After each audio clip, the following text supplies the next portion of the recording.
square, but chill. When we start the revolution, when we start the revolution, all they probably do is squeal, but chill. Why should the black man in America concern himself, since we've been away from the African continent for 400 years, 300 or 400 years? Why should we concern ourselves? What impact does what happened to them have upon us? Number one, first you have to realize that up until 1959, Africa was dominated by the colonial powers, and by the colonial powers of Europe having complete control over Africa, they projected the image of Africa negatively. They projected Africa always in a negative light. Jungles, savages, cannibals, nothing civilized. And naturally, it was so negative until it was negative to you and me. And you and I began to hate it. We didn't want anybody to tell us anything about Africa, and much less call us an African. And in hating Africa and hating the African, we ended up even hating ourselves without even realizing it. Because you can't hate the roots of a tree and not hate the tree. You can't hate your origin and not end up hating yourself. You can't hate Africa and not hate yourself. And you show me one of these people over here who have been thoroughly brainwashed, who has a negative attitude toward Africa, and I'll show you one that has a negative attitude toward himself. You can't have a negative attitude toward yourself, a positive attitude toward yourself, and a negative attitude toward Africa at the same time. To the same degree that your attitude, that your understanding of an attitude toward Africa becomes positive, you'll find that your understanding of and your attitude toward yourself will also become positive. And this is what the white man knows. So they very skillfully made you and me hate our African identity, our African characteristics. And you know yourself that we have been a people who hated our African characteristics. We hated our hair. We hated the shape of our nose. We wanted one of those long, dog-like noses, you know. Yeah. We hated the color of our skin. Hated the blood of Africa that was in our veins. And in hating our features and our skin and our blood, why we had to end up hating ourselves. And we hated ourselves. Our color became to us a chain. We felt that it was holding us back. Our color became to us like a prison, which we felt was keeping us confined, not letting us go this way or that way.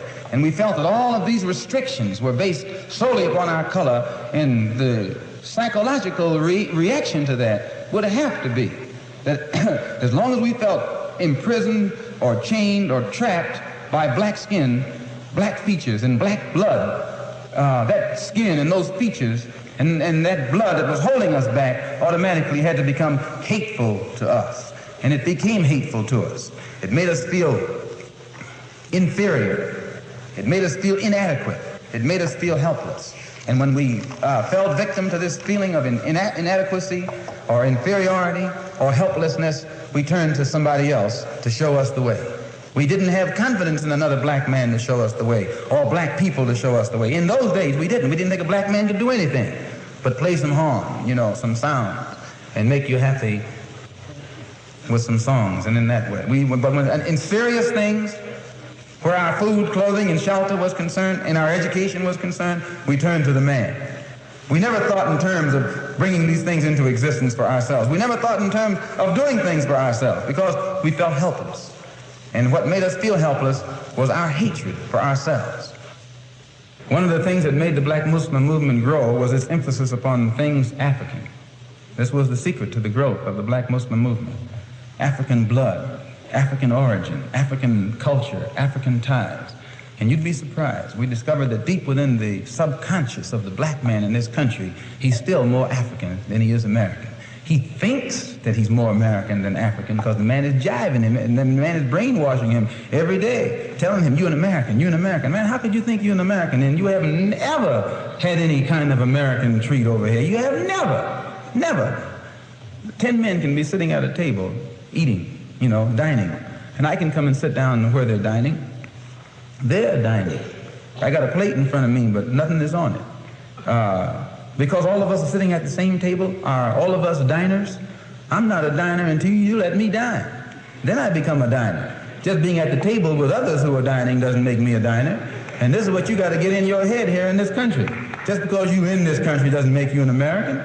And no, you got to go farther than that before you can become an American. You got to enjoy the fruits of Americanism. And you haven't enjoyed those fruits. You've enjoyed the thorns. You've enjoyed the thistles, but you have not enjoyed the fruits. No, sir. So I point these things out, brothers and sisters, so that you and I will know the importance in 1965 of being in complete unity with each other, harmony with each other, and not letting the man maneuver us into fighting one another. I say that again that I'm not a racist. I don't believe in any form of segregation or anything like that. I'm for the brotherhood of everybody, but I don't believe in forcing brotherhood upon people who don't want it. As long as we practice brotherhood among ourselves, and then others who want to practice brotherhood with us, we practice it with them also. We're for that. But I don't think that we should run around trying to love somebody who doesn't love us. Thank you.